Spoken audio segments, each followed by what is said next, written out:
Assalomu alaykum, hurmatli televizor ko'rguvchilar. Yaxshimsizlar? Dunyo qurultiyi Tor televiziyasining kunlik xabarlar programmasiga hammanglar xush kelibsizlar. Men İftihar Abdurashid. Bugun payshanba. Hurmatli ko'ruvchilar, tövanda diqqatinglar kunlik xabarlar programmamizning tafsilotida bo'lsin.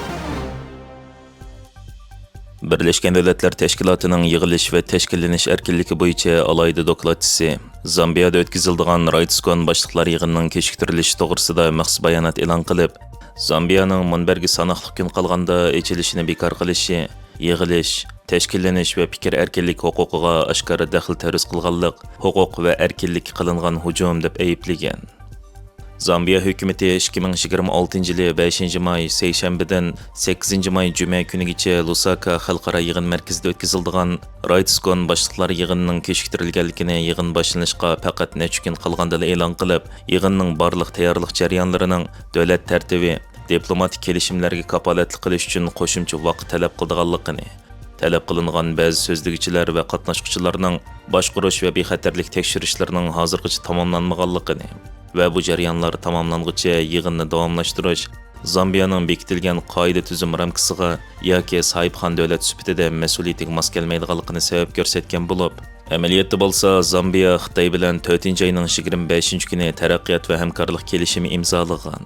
Xitoy Zambiyaga kelishim tuzilgan hamkorlik turlarini birlikda ijro qilish uchun yordam puli berishni shart qilib, Lusakada echilmoqchi bo'lgan Rightskon boshliqlar yig'inini bekor qilishni talab qilib, Zambiyaga besim qilgan edi. Rightskon başlıqlar yig'ini dunyodagi raqamli huquq, so'z erkinligi va kishilik huquqni muzokara qiladigan donglik munbarlarning biri bo'lib, bu munbarga minglagan qatnashuvchilar, faoliyatchilar, jurnalistlar va kishilik huquq tashkilotlarining vakillari qatnashadi. Zambiya hukumatining yig'in boshlanishidan bir qancha kun burun mazkur yig'inning amaldan qoldirilganligini bildirishi xalqaro jamiyat tomonidan qattiq ayblashlarga duch kelgan edi.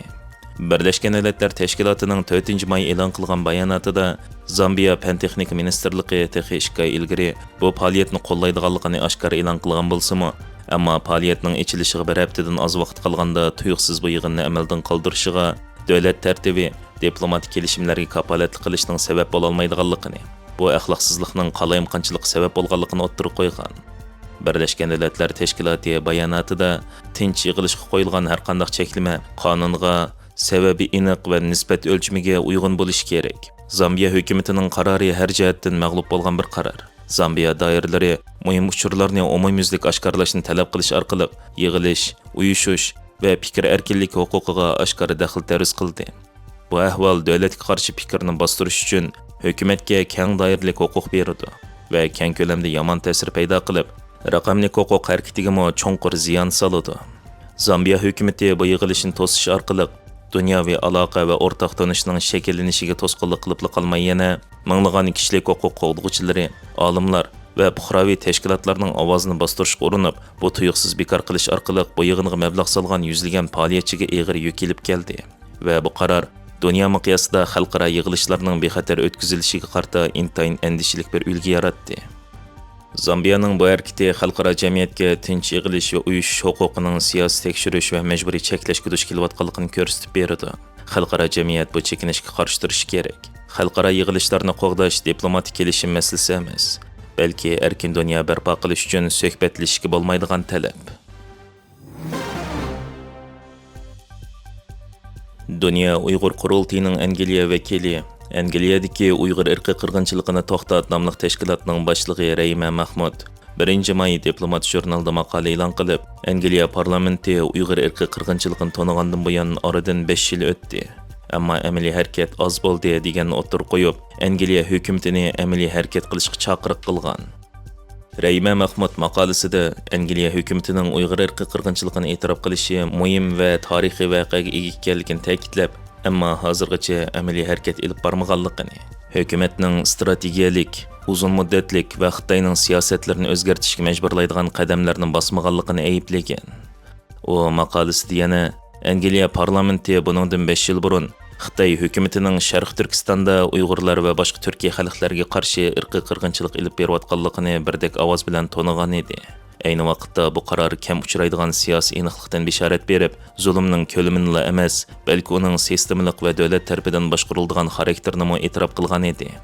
Ammo hozirgacha hech qanday amaliy harakatning qo'llanilmaganligi, yoki Xitoy qarta majburlash xarakterlik strategik planning bo'lmasligi bizni afsuslantirdi deganni o'ttirib qo'yib, bu ziddiyatning liberal demokratik davlatlardagi Xitoy bilan strategik raqobat davrida iqtisodiy siyosatni kishilik huquq va'dalari bilan moslashtirishdan iborat keng doirali xirisni aks ettirdi.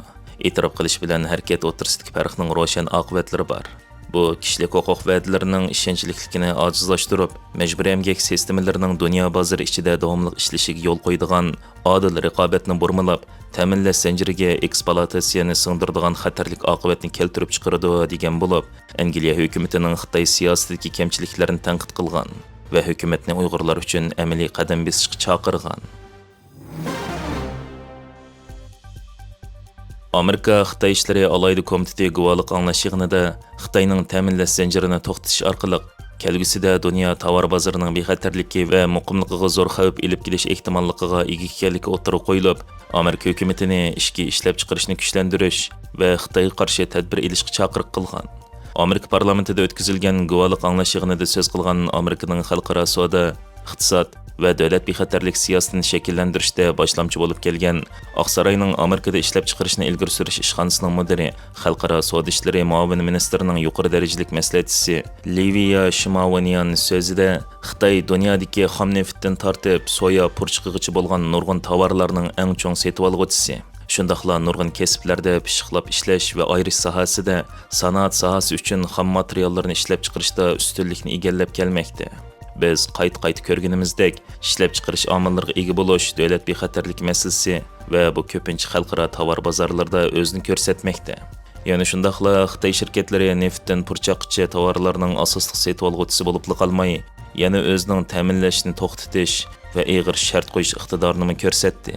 Bu dinamiklarni birlashtirib aytganda, Xitoyning kelgusida dunyo tovar bozorlari bexatarlik va muqimlikka zo'r xavf olib kelish ehtimolligi bor deb, Xitoyning dunyodagi xom ashyoni yig'ib olib, ta'minlash zanjirlarining qoidasiga xiloflik qilayotganligini, dunyo iqtisodiy va odil savdo raqobatiga tahdid paydo qilayotganligidan ogohlantirgan. Hurmatli ko'ruvchilar, yuqorida diqqatingizga kunlik xabarlar programmamizning tafsilotini sundik.